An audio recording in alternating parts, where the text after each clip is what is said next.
Satnin dudes. I'm actually recording this little intro after the bit you're gonna hear. How bloody fun. Oh, it's just like Tenet. How clever. No, but basically I just gave it a little listen back, and basically this episode started, I was getting attacked by a dog and I thought it'd be quite funny, but the sound didn't really capture because I was scared and put the microphone in my pocket. But yeah, anyway, what you're going to hear now, apart from that traffic, you're going to hear a sudden change in a sudden change in sound quality, and then the proper episode is going to start. So yeah, enjoy.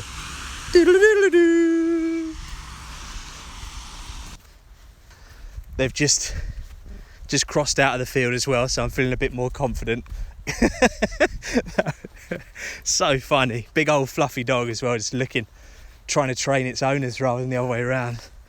But yeah, let me kick this off. Today we may have time for one of the popular regular features, reasons for being an arsehole. Could get back balls deep into the emails, but yeah, so far in the inbox, all I've got is the rest of Joey's email. That's the charity one that I didn't finish back in episode 3. And the other one is just from my mate Robbie D, aka Robbie Davro. And all it says is, "You suck." That's it. That's the entire inbox so far, apart from admin stuff. But yeah, send me an email, guys. Don't be shy. Details are down in the description. And well, actually, you know what? I'm going to give you a little tale, a little yarn from my jollies. Tell you about I'll tell you about my time in a Nicaraguan hospital. How's that? So yeah, that's right.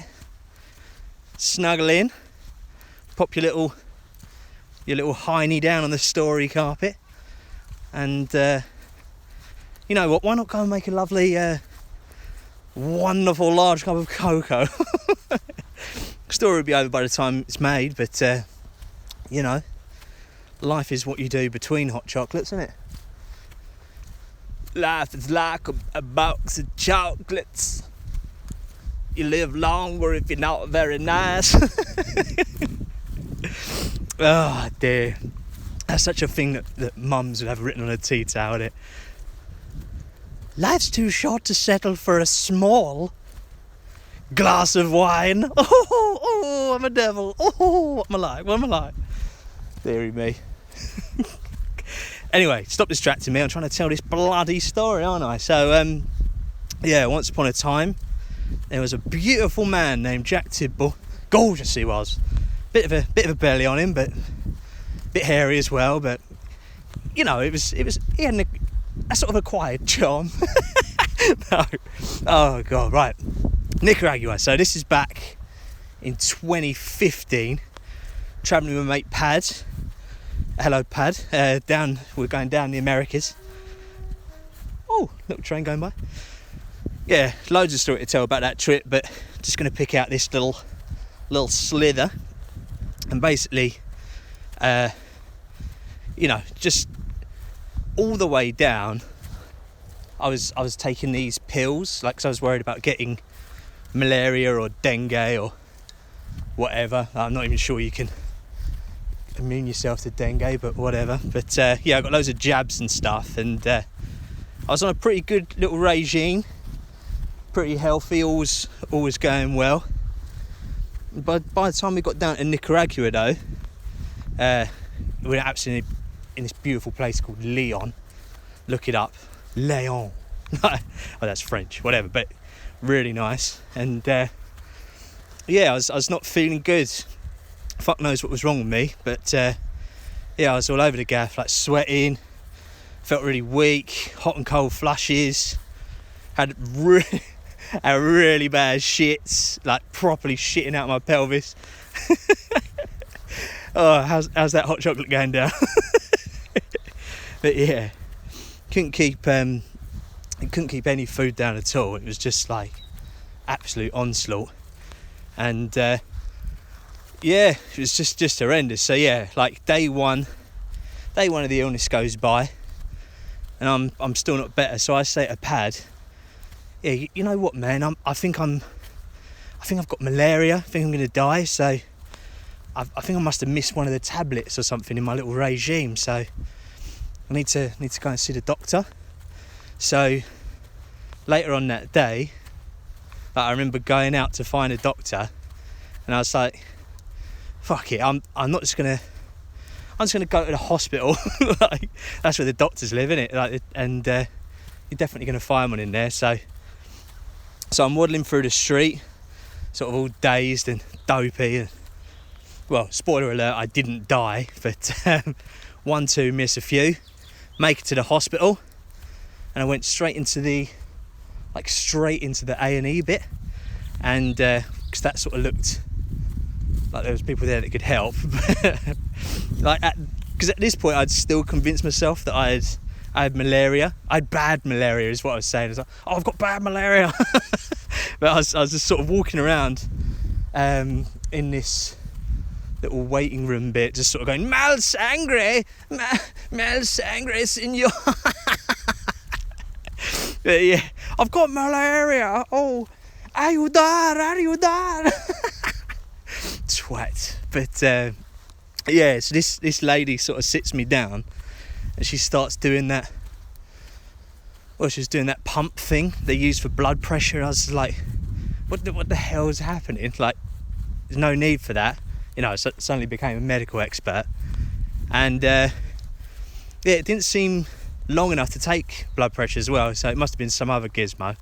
But anyway, like, soon enough, I'm surrounded by 3 or 4 people all in the stuff, and yeah, they got all the gear on, but nobody could speak English, and I can't speak Spanish, so I was just saying, like, I think I'm dying, mal sangre.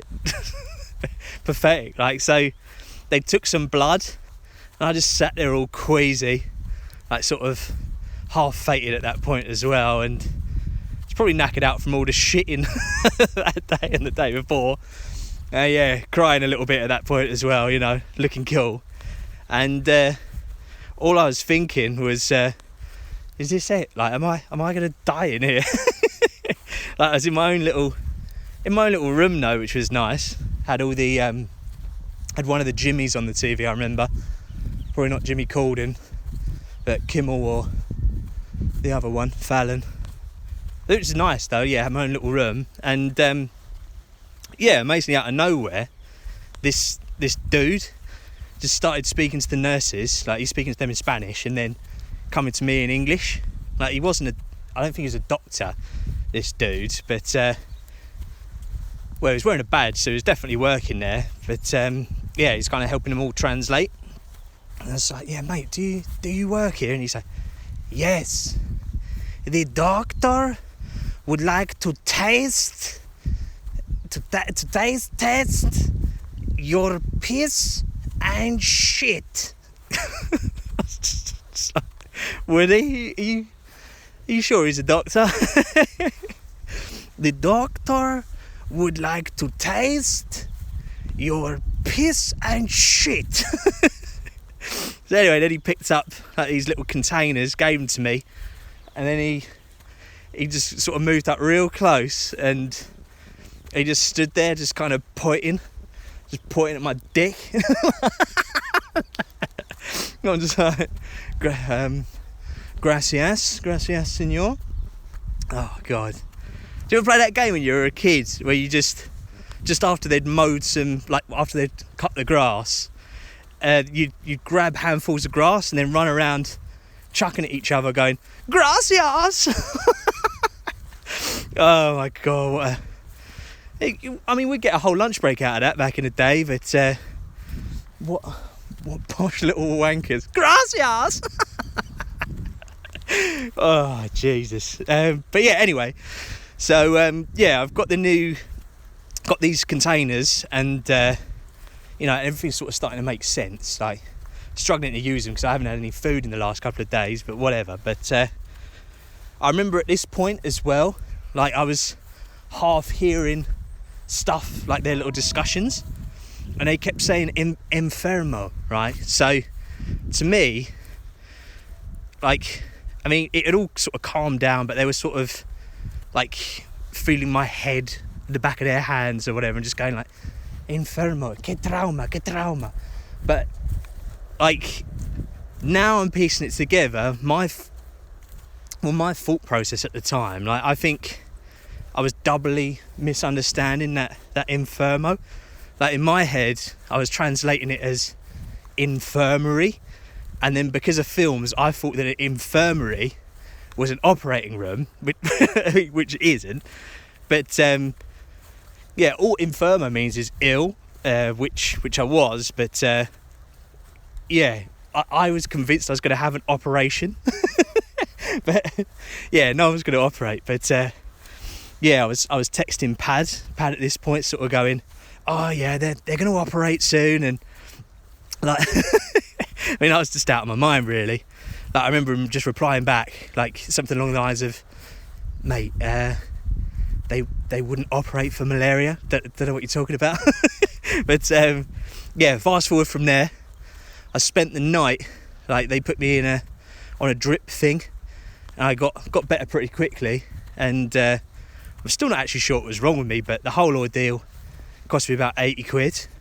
Lovely. And I missed the chance to explore, like, that really, really lovely city, so I'd love to go back one day.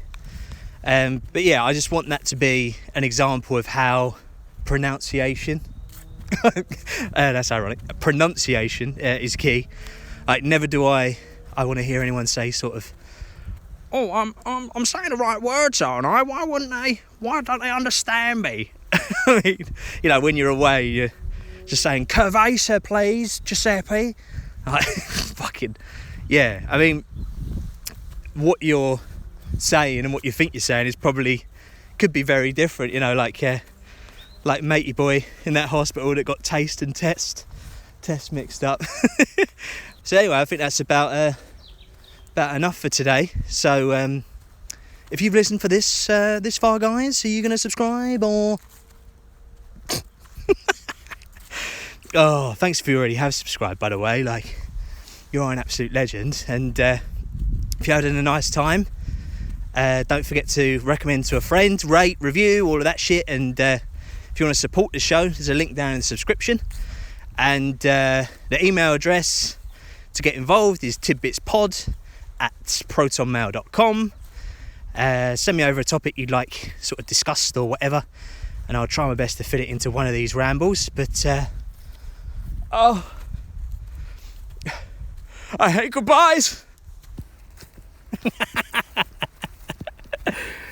See you later.